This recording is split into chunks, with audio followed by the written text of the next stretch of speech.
Hello, my name is Mr. Football, aka Soccer, back with another banger where we discuss all things football, soccer from my American and Australian listeners. Welcome back to my YouTube channel. Our focus this week is on Nigeria's World Cup qualifiers. Nigeria defeated Rwanda 1-0 in Uyo at the Godswill Akpabio International Stadium on the 6th of September. Nigeria's solitary goal was scored in the second half in the 51st minute by substitute Tolu Aroko-Dare, the new Wolves player. He had replaced Frank the Tank Onyeka on the lineup. Ademola Lookman went off in the 75th minute to be replaced by Lazio player Fisayo Dele Bashiru. The assist was provided by Olaino, who plays at right back for Nigeria for the goal, and Nottingham Forest. Rwanda had several opportunities of their own making. Their goalkeeper, Ntwari, made several crucial saves, particularly from corners. Nigeria controlled the midfield, and the trio of Ndidi at defensive midfield, flanked by Onyeka and Iwobi. Olaino, Igbobu, and Kambasi held it down in defense, limiting Rwanda's chances. Our goalkeeper, Stanley Wambali, had a relatively quiet match, but he also made some key saves. The result kept Nigeria's World Cup hopes faintly alive. Nigeria leapfrogged Rwanda to climb to third place on 10 points, 1 point behind Benin Republic, coached by former Super Eagles coach Roar. South Africa led the group on 16 points. They have only lost one game, which was early on in their campaign, 2-0 to Rwanda, and have won 5 of their 7 matches.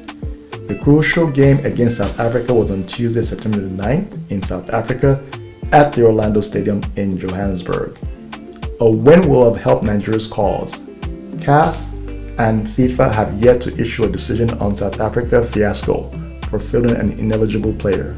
The rules are clear, and South Africa should be docked 3 points.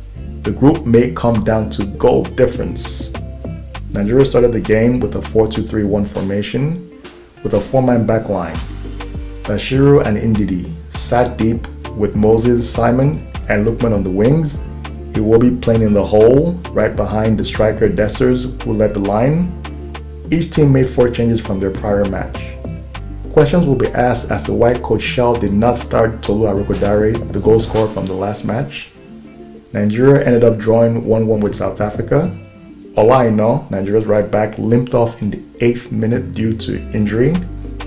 Ademola Lookman got an unnecessary yellow card in the 17th minute for continuing an argument with a South African player. South Africa went ahead through an own goal in the 24th minute by Nigerian defender and captain Troost Ekong, while trying to cut out a cross aimed for their striker Foster. He was substituted at halftime. Calvin Bassey, the Fulham player, equalized for Nigeria in the 44th minute after a cross from the right wing via a potential handball when he went up for a flying header. He had his cape on, Mr. Superman. That was his first goal on the international stage for Nigeria in 33 matches. Tolu Aroko-Dare had a chance to win the match for Nigeria in the 49th minute. This is why we love football.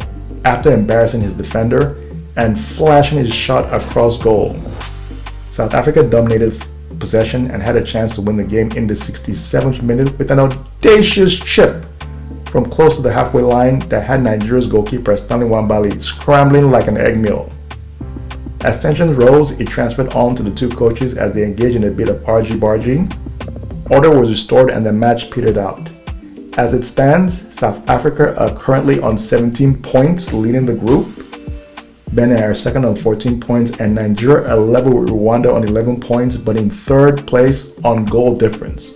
While the whipping boys of the group, Lesotho and Zimbabwe, round up the group on 6 and 4 points respectively. In other matches played, Rwanda defeated Zimbabwe narrowly 1-0, and Benin trounced Lesotho with a 4-0 spanking. Nigeria played Lesotho on October the 5th and end their World Cup qualifying campaign against Benin on the 12th of October. Will their former coach prove to be a spoiler? Will the final result prove to be academic? Will it be a case of too little too late for the Super Eagles, who have currently drawn 5 of their 8 games played? They have lost just once, just like South Africa, but the draws could prove to be the difference and costly. The playoff route is treacherous as they will need to finish second and hope to be one of the 4 countries based on their points to have a continental playoff chance, where they would need to win 2 matches in a row and then defeat a country from another continent to stand a chance of going to the World Cup. The total points tally may not even be enough to make the playoffs. If this happens, they would have no one to blame but themselves. Thank you for listening. Like, comment, and subscribe on all social media platforms. Mr. Football aka Soccer, signing off. Make it a great day.